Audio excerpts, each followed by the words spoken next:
আমি নির্মল। আমি পেশায় একজন স্কুল শিক্ষক।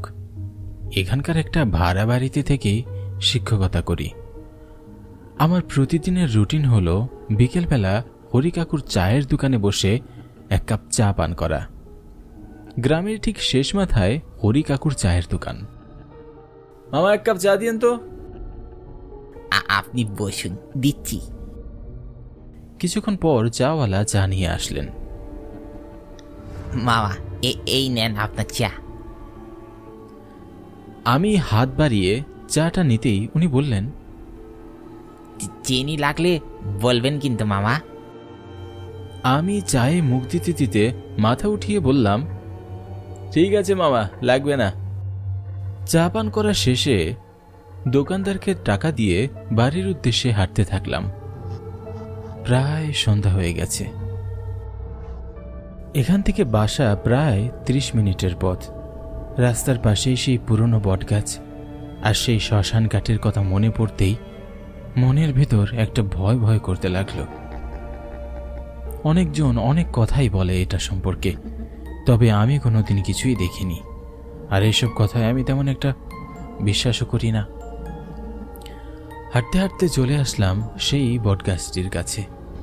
গাছটির পাশ দিয়ে হেঁটে যেতেই শরীরের মধ্যে কেমন একটা কাঁটা দিয়ে উঠল।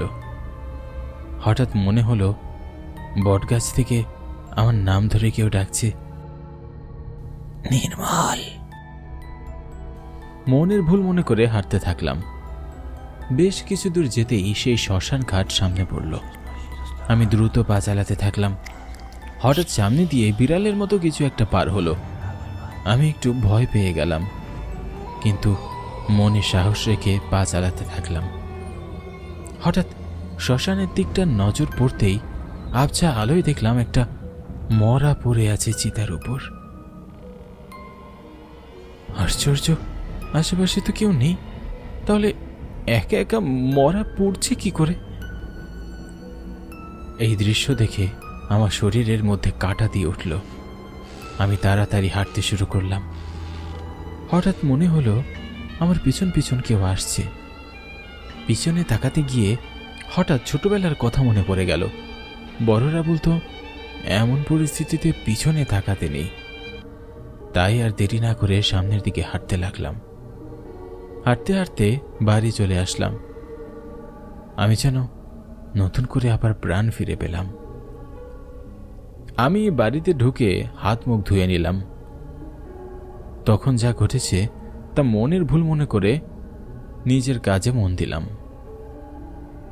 কালকে সকালে উঠে তো আবার বাচ্চাদের পড়াতে যেতে হবে। তাড়াতাড়ি খেয়ে দিয়ে শুয়ে পড়ি। সত্যি খালাটা অনেক সুন্দর রান্না করে। সত্যিই তার প্রশংসা না করে থাকতেই পারলাম না। যাই, তাড়াতাড়ি শুয়ে পড়ি। আরে, জানালাগুলো দেওয়া হয়নি তো। হাত বাড়িয়ে জানালাটা দিতে যেয়ে হঠাৎ মনে হলো কেউ যেন আমার হাত ধরে টানলো। ও বাবা! চিৎকার দেওয়ার পর ভালো করে খেয়াল করলাম জানালার কাছে তো কেউ নেই, আর কেউ আমার হাত ধরেও তো রাখিনি। আমি মনের ভুল মনে করে জানালা লাগিয়ে বিছানায় শুয়ে বই পড়তে থাকলাম। বই পড়তে পড়তে কখন যে ঘুমিয়ে পড়েছি টেরই পেলাম না। পাখির কিচিরমিচির শব্দে ঘুম ভেঙে গেল। চোখ ডলতে ডলতে ঘড়ির দিকে তাকিয়ে দেখলাম বেলা 8টা বাজে। তড়িঘড়ি করে উঠে হাতে মুখে একটু জল দিয়ে হালকা কিছু খাবার মুখে দিয়ে স্কুলের উদ্দেশ্যে রওনা হলাম। স্কুলে যেয়ে চেয়ারে বসতে না বসতেই, আরে স্যার, কি খবর? কেমন আছেন? আর ভালো থাকা। কেন, কি হয়েছে? গতকাল চা খেতে আসার সময় বটগাছটাতে কেউ যেন গলায় ফাঁস দিয়ে ঝুলছিল। আরে, কি বলছেন? স্যার, বিশ্বাস করুন, আমি সত্যি বলছি। শুধু তাই নয়, শ্মশানের পাশ দিয়ে আসার সময় দেখলাম চিতায় আগুন জ্বলছে, আর তার উপর একটা মরা। আমার কথা শুনে সবাই হাসতে শুরু করলো, শুধুমাত্র একজন বাদে। ওই পথটা ভালো নয়, রাতের বেলা ওইদিকে না যাওয়াই ভালো। ক্লাসের সময় হওয়ায় যে যার ক্লাসের দিকে যেতে লাগলাম। সমস্ত ক্লাস শেষ করে বাড়ির উদ্দেশ্যে রওনা দিলাম। স্কুলের ছুটি এবং বাড়ির উদ্দেশ্যে রওনা দিতেই আমার বাড়ি থেকে ফোন আসলো। ফোনটা ধরতেই, হ্যালো হ্যালো, আমি তোর দাদা ভুবন। হ্যাঁ দাদা, বল। শোন, তুই জলদি চলে আয়, পাশের বাড়ির কাকাটা হঠাৎ মারা গেছে। কি বলিস কি রে ভাই? কখন, কিভাবে মারা গেল? তুই আসলে জানতে পারবি। আচ্ছা ঠিক আছে, আমি যত তাড়াতাড়ি সম্ভব আসছি। ফোন রেখে দিয়ে গ্রামের বাড়ির উদ্দেশ্যে রওনা হলাম। যেতে যেতে প্রায় সন্ধ্যা হয়ে আসলো। বাস থেকে নেমে একদম মৃত ব্যক্তির বাড়ির উদ্দেশ্যে রওনা দিলাম। লাশের পাশে সবাই কান্নাকাটিতে ব্যস্ত। অনেক মানুষের ভিড়ে ভুবন দাদাকে দেখতে পেলাম। ওর কাছে গেলে ও বলে উঠল, কালকেই ভালো ছিল, আজকেই হঠাৎ মারা গেল। ও, লোকটি অনেক ভালো ছিল। সবাই মিলে দাহ করতে থাকলাম।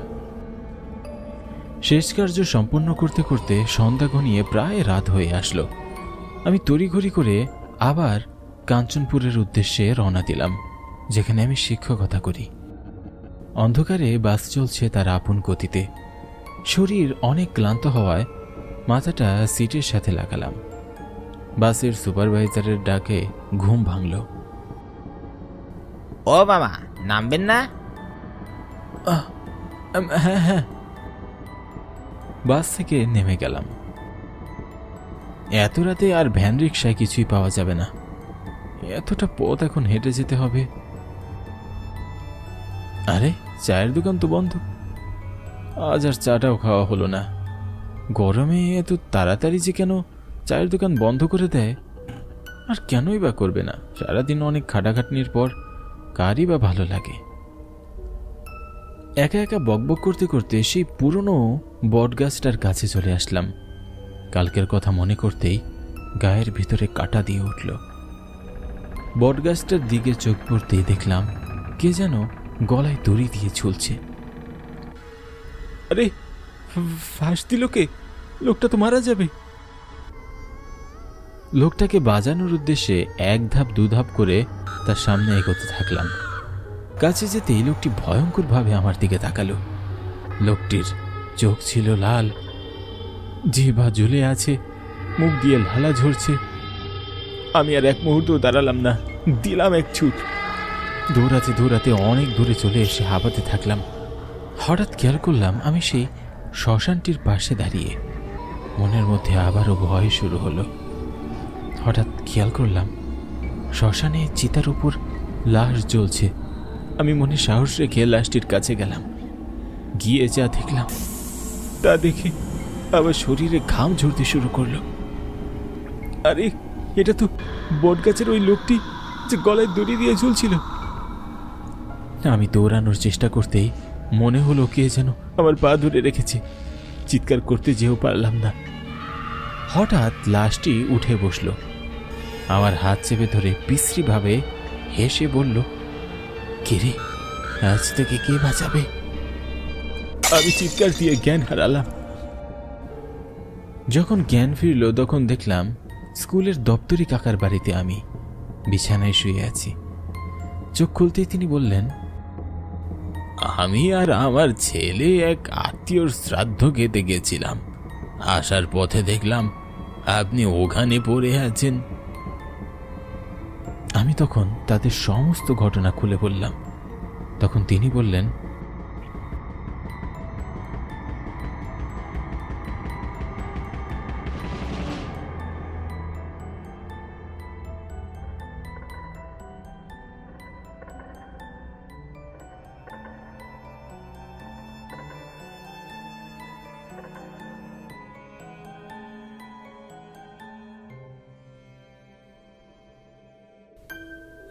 ওই পথটা ভালো নয়।